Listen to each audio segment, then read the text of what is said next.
So I am really excited about what's going on up in the skies above us today, where we have a very rare double Cazimi.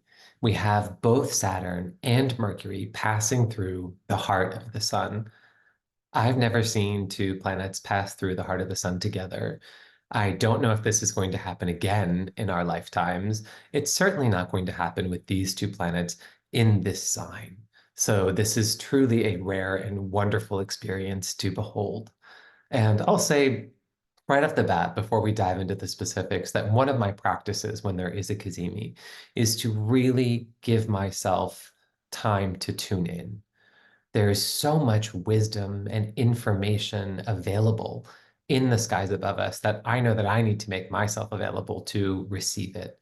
So today is a wonderful day to take a few minutes to connect, whether for you that means sitting in silence, journaling, going for a walk, doing some breathing exercises, whatever you can do to open yourself up as an antenna and to just receive the wisdom that's coming through from above. Truly, it's like that time when we just experience these downloads, these sudden answers or points of clarification about things that we've wondered about or been musing over for a long period of time. And certainly I have felt those come through very strongly myself. And when I think about the energy of a Cazimi, so we have the sun sitting at the center of our solar system. It is the source of all light. It is the source of all life. And we have the planets revolving around. And when we see planets in the sky, they're not producing their own light. They are reflecting back the light of the sun. It's a little different when a planet's in the heart of the sun. When it's in the heart of the sun, it's like it is emanating that life force. It is a very divine moment for that planet. It's a point of tremendous purification, being in the flames of the sun. It begins a new cycle for that planet.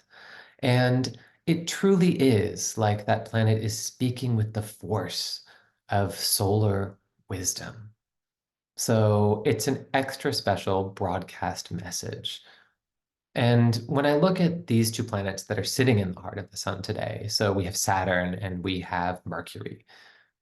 And when I think about Saturn, Saturn is very much a planet that likes structure, it likes boundaries. It really speaks to our sense of judgment, our sense of discernment, and how we construct our reality, how we appreciate how the world around us looks and appears, and how we act in relation to it. We also have Mercury, and Mercury really speaks a lot about thought and expression. So it is very much how we organize our thinking. It's our logical processing, and then it's how we give that a voice through language. So when I see these two planets coming together, I think about a critical or a discerning mind. And I don't mean critical in the sense of belittling or looking for the negative, although that can certainly be something that shows up. What I mean is more being able to detect what's valid, what's true, what makes sense, and being able to parse that out in ways that we could communicate very clearly and concisely with the world around us. So for me, this is really giving me a lot of clarity almost on this, like what is the language that I use, or what are the tenets of how I express my views on reality? What do I think of are the laws that hold together the experience that I'm having? The physical laws, the energetic laws, the spiritual laws, the universal laws. Really, what are the structures and confines of this experience that I'm having?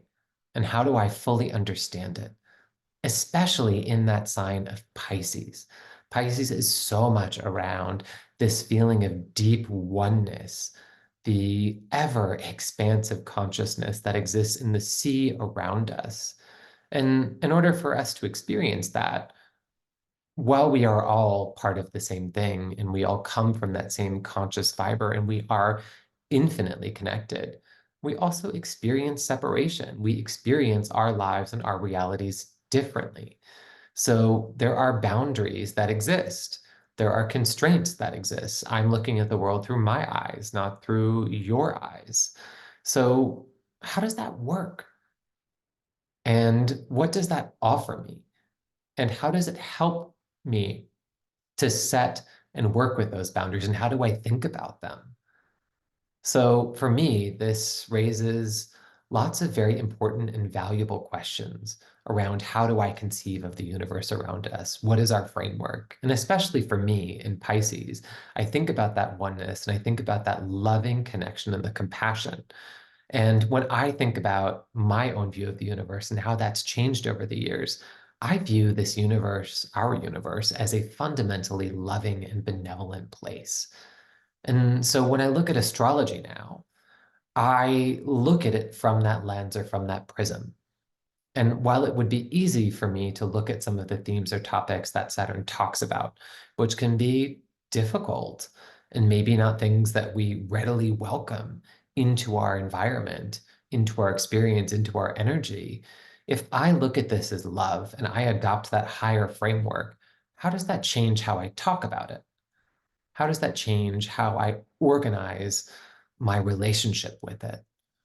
So there's something that's really present for me around that space as I'm rewriting my own narrative on what astrology is and how we work with the planets that are there in the sky. And I know that today I'm going to get more clarity on that.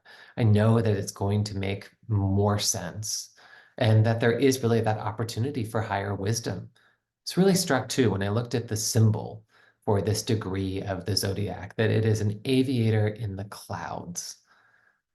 And this has that wonderful feeling of soaring above, of getting that higher perspective, of the wonderful spiritual, creative, intellectual gifts and skills that we can use to stay in this higher place, to get out of that daily grind, to keep that awareness within us always.